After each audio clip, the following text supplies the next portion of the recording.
Hello student, I am Ramakant Sharma और आज के वीडियो में हम स्टार्ट करेंगे आवर्त बीजीय वर्गीकी के उद्देश्य। ये जो हमारा फर्स्ट चैप्टर है आवर्त बीजीय वर्गीकी का जो इंट्रोडक्शन है या जो परिचय है उसका ये लास्ट टॉपिक है। ठीक है, इस टॉपिक के साथ हमारा ये चैप्टर कंप्लीट हो जाएगा। देन में स्टार्ट करेंगे पादप की नामकरण पद्धतियां।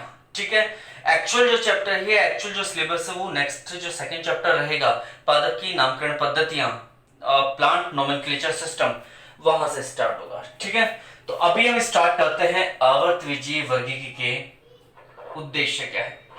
उद्देश्य मतलब हमें इसे क्यों पढ़ना चाहिए, हम आवर्त बीजीय वर्गीकी का अध्ययन क्यों कर रहे हैं।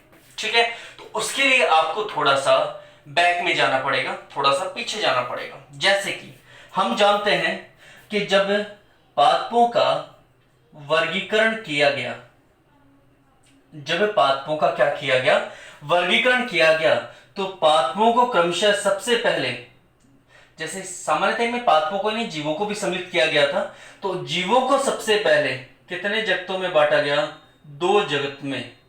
इस प्रणाली को कहा गया द्विजगत प्रणाली। यह प्रणाली 18वीं शताब्दी में कैरोलस लीनियस के द्वारा दी गई।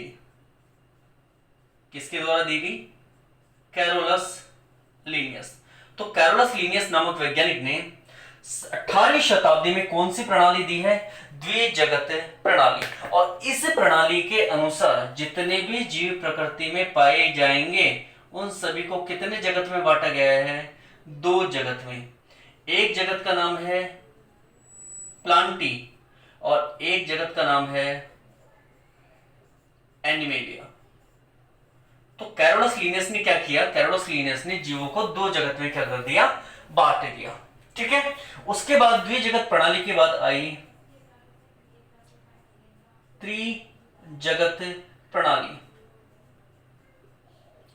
ये त्रिजगत जो प्रणाली थी ये दी गई 19वीं शताब्दी में और इस प्रणाली को देने का श्रेय दिया गया हैकल नामक वैज्ञानिक को। ठीक है, तो ये प्रणाली किसने दी है? हैकल नामक वैज्ञानिक ने।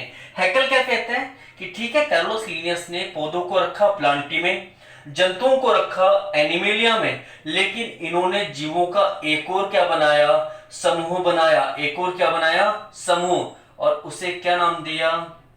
प्रोटिस्टा। क्या नाम दिया गया उसे? प्रोटिस्टा। तो एक जगत हो गया प्रोटिस्टा, दूसरा जगत एज इट इज रहेगा प्लांटी और तीसरा जगत रहेगा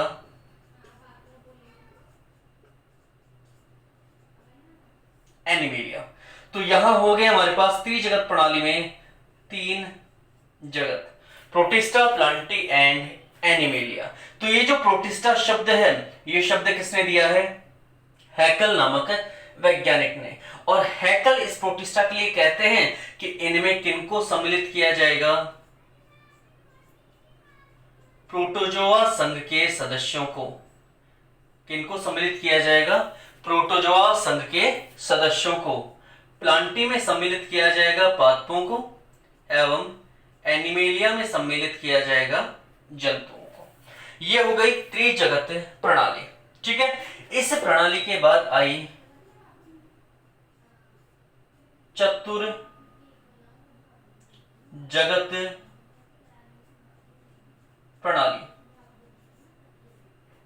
चतुर जगत जो प्रणाली है यह प्रणाली सन 1938 में दी गई। किसके द्वारा? कोपलैंड नामक वैज्ञानिक के द्वारा। अब कोपलैंड क्या कहते हैं? कोपलैंड कहते हैं कि सभी जीवों को 4 जगतों में बांटा जाना चाहिए। पहला मोनेरा, दूसरा प्रोटिस्टा,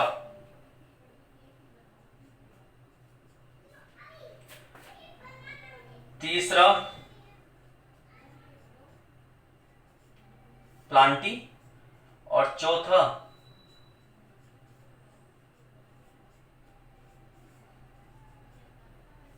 एनिमेलिया। तो ये टोटल 4 जगत किसने बता दिए? कॉपलैंड ने 1938 में। इनके अनुसार जितने भी प्रोकैरियोटिक कोशिकाएं हैं या जितने भी जीवाणु होंगे उन सभी को सम्मिलित किया जाएगा मोनेरा में।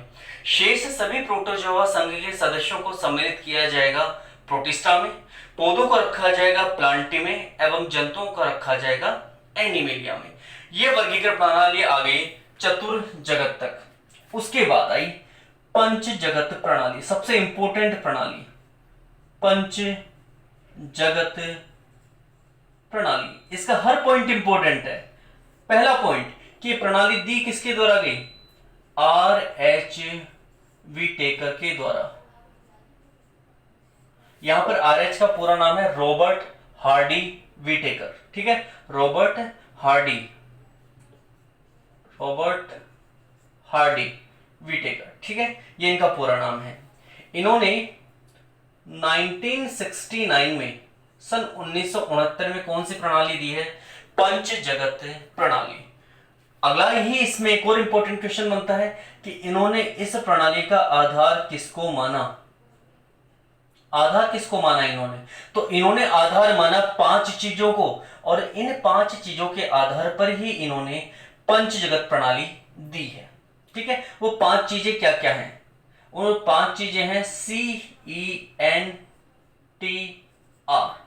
इन 5 चीजों को इन्होंने क्या माना है? आधार माना है। पहली जो चीज है सी मतलब सेल स्ट्रक्चर। सेल स्ट्रक्चर मतलब कोशिकीय संरचना। RH विटेकर अपने वर्गीकरण में कहते हैं कि कोशिकीय संरचना के आधार पर जीवों को वर्गीकृत किया जाना चाहिए। कोशिकीय संरचना का मतलब यहां पर क्या है? प्रोकैरियोटिक एवं यूकैरियोटिक। याद रखना, कोशिकीय संरचना का मतलब क्या है?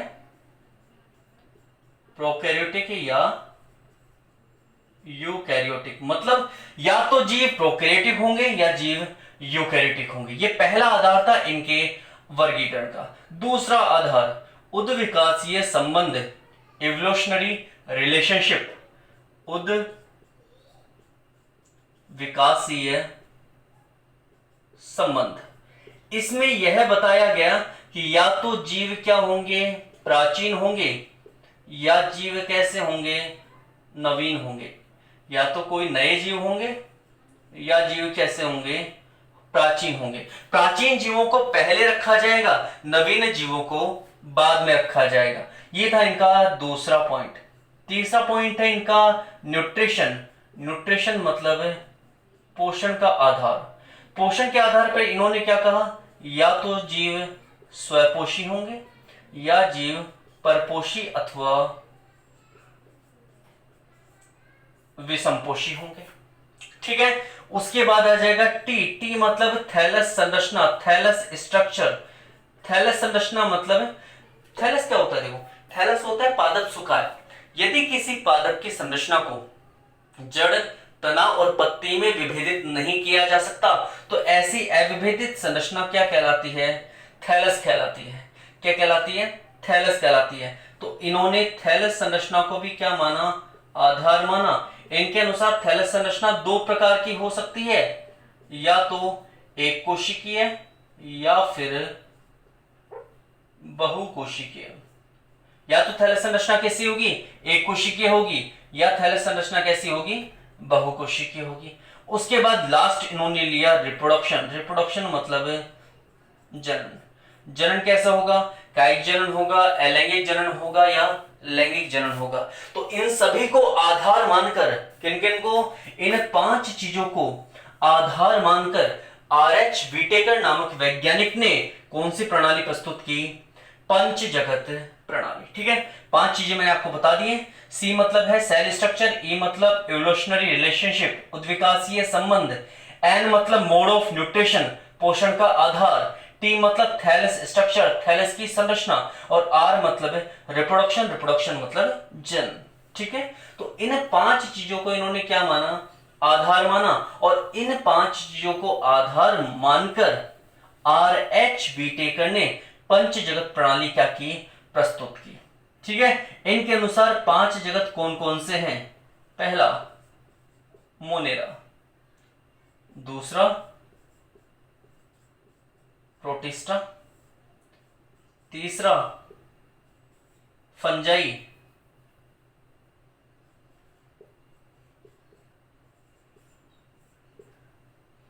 चौथा प्लांटी एवं पांचवा एनिमेलिया। ये इन्होंने 5 जगत बताए और इन्हीं 5 जगतों में सभी जीवों का क्या क्या किया, वर्णन किया गया। ठीक है, उसके बाद 6 जगत प्रणाली भी आई थी, ग्रे और डूलिटल ने दी थी वो 6 जगत प्रणाली। उसमें कहा गया कि जो मोनेरा था ये 2 भागों में बढ़ जाएगा, आर्किबैक्टीरिया और यूबैक्टीरिया। लेकिन जितने भी सिलेबस होते हैं उन सब में लास्ट जो प्रणाली होती है वो कौन सी होती है, पंच जगत प्रणाली। इसके बाद एक और आई थी 6 जगत प्रणाली। उसमें इस मोनेरा जो था उसको 2 जगतों में बांट दिया जाता है। कौन कौन से, एक आर्किबैक्टीरिया और एक यूबैक्टीरिया। ये 2 जगत और बना दिए जाते हैं तो टोटल जगतों की संख्या हो जाती है 6। ग्रे और डोलिटल ने ये प्रणाली दी थी, लेकिन हमें काम सिर्फ पंच जगत प्रणाली से है। तो पंच जगत प्रणाली 1969 में आर.एच. व्हिटेकर द्वारा दी गई और इन्होंने इन 5 चीजों को आधार मानकर 5 जगत बता दिए। इन 5 जगतों में से पादपों को कहां रखा गया था, इस प्लांटी जगत में। कहां रखा गया था, इस प्लांटी जगत में। और इसे फिर क्या किया गया, वर्गीकृत किया गया, विभाजित किया गया। किन किन में, थैलोफ्राइटा, ब्रायोफाइटा, टेडोफाइटा, जिम्नोस्पर्म और एंजियोस्पर्म। इन भागों में इन्हें क्या किया गया, वर्गीकृत किया गया। ठीक है, अब इसमें वर्गीकृत किया गया मतलब इन्हें विभाजित किया गया। अब जब इन जीवों को या इन पादपों को इस प्रकार वर्गीकृत किया गया तो उनमें किसके सिद्धांतों को प्रयोग किया गया था, वर्गीकी के सिद्धांतों को। तो इनको वर्गीकृत करने का उद्देश्य क्या था, वर्गीकृत करने का उद्देश्य है कि आसानी से पता लगाया जा सके कि कौन से जीव को कहां पर स्थापित किया गया है, और जहां पर इसे स्थापित किया गया है या वर्गीकृत किया गया है वहां पर वर्गीकृत क्यों किया गया है। जैसे कि हम बात करते हैं मोनेरा की, ये सबसे प्राचीनतम जीव है। इनसे विकास हुआ प्रोटिस्टा का, उनसे विकास हुआ फंजाई का, देन प्लांटी का और फिर एनिमेलिया का। तो ये वर्गीकरण ऐसे ही क्यों है, पहले मोनेरा क्यों है, क्योंकि सबसे पहले विकसित हुए, उसके बाद प्रोटिस्टा, उसके बाद फंजाई विकसित हुए, फिर प्लांटी विकसित हुआ, फिर कौन विकसित हुआ, एनिमेलिया। इस प्रकार प्रकृति में क्या हुआ, जीवों का विकास हुआ। तो हमारे पास जितनी भी हमने प्रणालियां देखी हैं, इन प्रणालियों में वर्गीकरण जिन पादपों का किया गया है उनका उद्देश्य क्या था, वर्गीकृत करने का। वर्गीकृत करने का केवल मात्र एक ही उद्देश्य था और वो उद्देश्य था इन्हें व्यवस्थित ढंग से अरेंज करना, इन्हें एक निश्चित क्रम में या व्यवस्थित ढंग से क्या करना, अरेंज करना। ठीक है, अर्थात समान लक्षणों वालों को एक साथ रखना जबकि असमान लक्षण वालों को अलग रखना, ये था इसका मुख्य उद्देश्य। ठीक है, तो जितने भी ये वर्गीकरण प्रणालियां हैं, ये वर्गीकरण प्रणालियां 4 उद्देश्य या 4 चरणों में संपन्न होती हैं। ये आपको समझ में आ गया। द्विजगत प्रणाली कैरोसिनियस, त्रिजगत प्रणाली हैक्कल, चतुर्जगत प्रणाली कॉपलैंड और पंचजगत प्रणाली रॉबर्ट हार्डी व्हिटेकर। ठीक है, तो ये वर्गीकृत जो किया गया पादपों को या जीवों को, इस वर्गीकृत करने का मुख्य उद्देश्य है उन्हें व्यवस्थित ढंग से किसी एक निश्चित क्रम में क्या करना, अरेंज करना। ठीक है, क्या करना, अरेंज करना। तो उद्देश्य क्या है, वर्गीकी का उद्देश्य क्या है, क्रमबद्ध रूप से व्यवस्थित करना। क्रमबद्ध रूप से क्या करना, इनको व्यवस्थित करना। किनको, आवर्तबीजी पादपों को। ठीक है, तो ये इसका क्या है, मुख्य उद्देश्य। लेकिन हम उन्हें डायरेक्ट ही वर्गीकृत नहीं कर सकते, डायरेक्ट ही उन्हें किसी समूह में नहीं रख सकते। इसके लिए कुछ चरण बनाए गए हैं, वर्गीकृत करने के लिए कुछ क्या बनाए गए हैं, चरण बनाए गए या फिर स्टेप्स बनाए गए हैं। जैसे सबसे पहले अगर हमारे पास कोई भी सैंपल है, कोई भी प्रादर्श है, तो सबसे पहले हम उसकी क्या करेंगे, पहचान करेंगे। सबसे पहले उसका क्या करेंगे, आइडेंटिफिकेशन करेंगे या फिर उसकी क्या कर रहे हैं, पहचान कर रहे हैं। ठीक है, आइडेंटिफिकेशन करने के बाद या पहचान करने के बाद हम उसका क्या करेंगे, नामकरण करेंगे। क्या करेंगे, नोमेनक्लेचर करेंगे, यानी कि नामकरण करेंगे। ठीक है, तो हमने सबसे पहले पहचान की, पहचान करने के बाद उसे क्या दे दिया, नाम दे दिया, मतलब उसका क्या कर दिया, नामकरण कर दिया। नामकरण करने के बाद हम उसका क्या करेंगे, अब वर्गीकरण करेंगे। वर्गीकरण मतलब उसे क्लासिफाइड करेंगे, उसे क्लासिफिकेशन करेंगे। ठीक है, वर्गीकरण करने के बाद भी उसका क्या करेंगे, प्रलेख बनाएंगे। प्रलेख मतलब उसे किसी जगह पर लिख देंगे कि ऐसा कुछ था या ऐसा कुछ हमने व्यवस्थित किया था। इसे कहते हैं डॉक्यूमेंटेशन।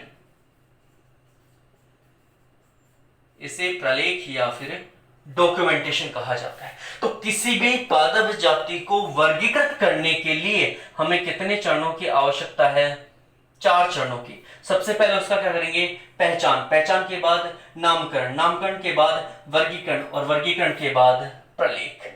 ठीक है, अब ये सब काम करता कौन है, वैज्ञानिक ही करते हैं सारे काम। अब वैज्ञानिक, जैसे मान लीजिए किसी वैज्ञानिक ने किसी का कोई नाम दे दिया, जैसे सपोज दैट किसी वैज्ञानिक ने नीम का नाम दे दिया अजेक्टिरक्टा इंडिका, अजेडिरक्टा इंडिका। किसका नाम दे दिया, नीम का नाम दे दिया कि भाई क्या नाम दे दिया, अजेडिरक्टा इंडिका।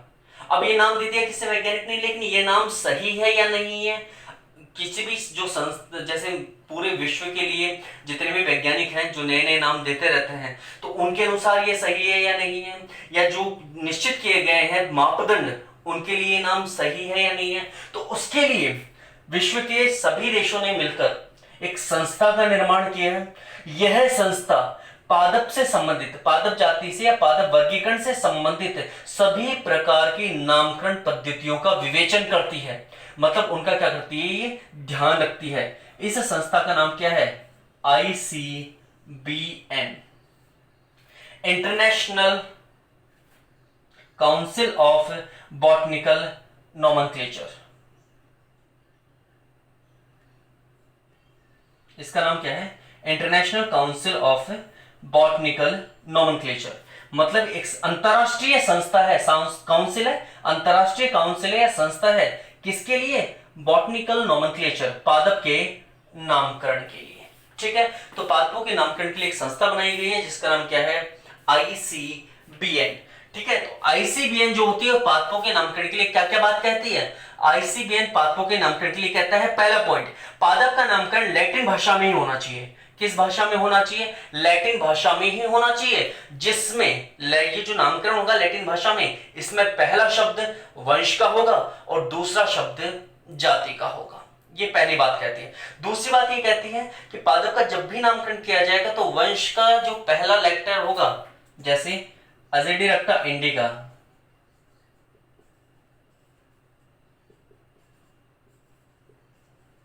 ठीक है, अब इसमें ये जो पहला अल्फाबेट होगा ये वंश को प्रदर्शित करेगा, ये वाला नाम, और ये वाला नाम जाति को प्रदर्शित करेगा।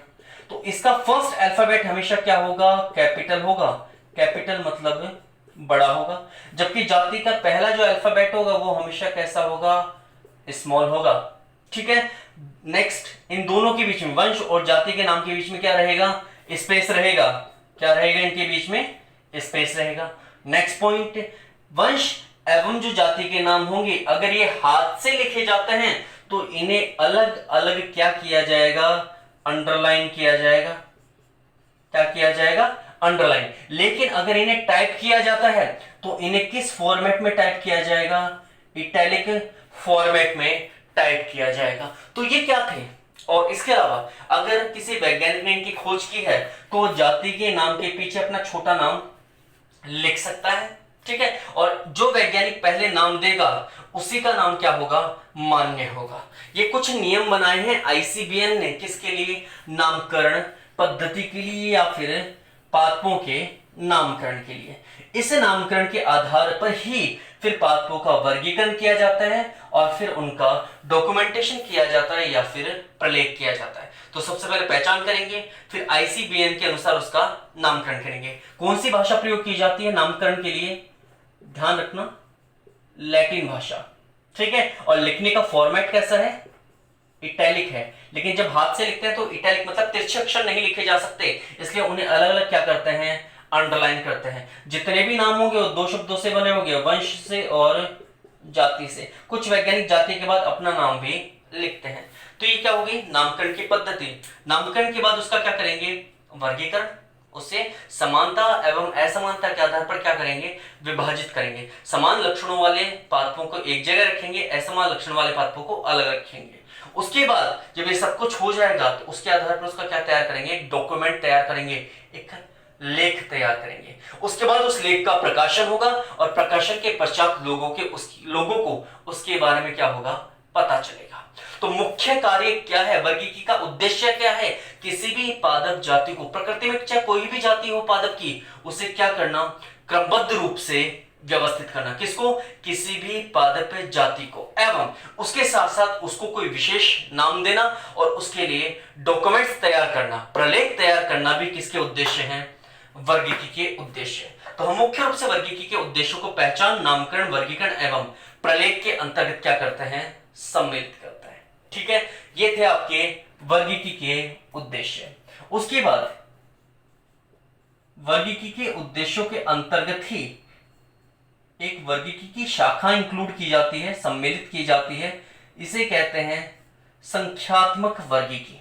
ठीक है, इसी उद्देश्य के अंतर्गत आती है कि हम जितना भी अभी तक वर्गीकरण कर रहे हैं, ये वर्गीकरण किसी वैज्ञानिक द्वारा किया जाता है।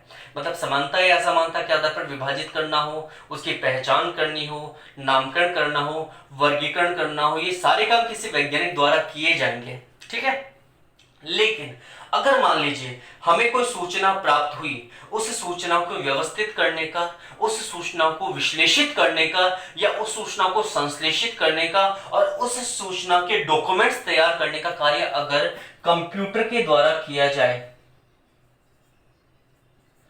किसके द्वारा किया जाए, कंप्यूटर के द्वारा किया जाए, तो इस प्रकार के वर्गीकी को हम क्या कहते हैं, संख्यात्मक वर्गीकी। अर्थात इस प्रकार की वर्गीकी में वर्गीकी से संबंधित जितने भी चरण होंगे, उन चरणों के अंदर मुख्य रूप से सूचनाओं के संश्लेषण, विश्लेषण एवं सूचनाओं को क्रमबद्ध रूप से व्यवस्थित करना हो, चाहे संग्रहित करना हो, चाहे सूचनाओं से संबंधित प्रलेख तैयार करने हो, तो सभी कार्य किसके द्वारा किए जाते हैं, कंप्यूटर के द्वारा। लेकिन ये किन पर कार्य करता है, किस पर आधारित है ये सांख्यिकी, सूचना पर। अगर सूचना होगी तो ही कंप्यूटर काम करेगा, अगर सूचना या इंफॉर्मेशन नहीं होगी तो यहां पर कंप्यूटर का कोई औचित्य नहीं है।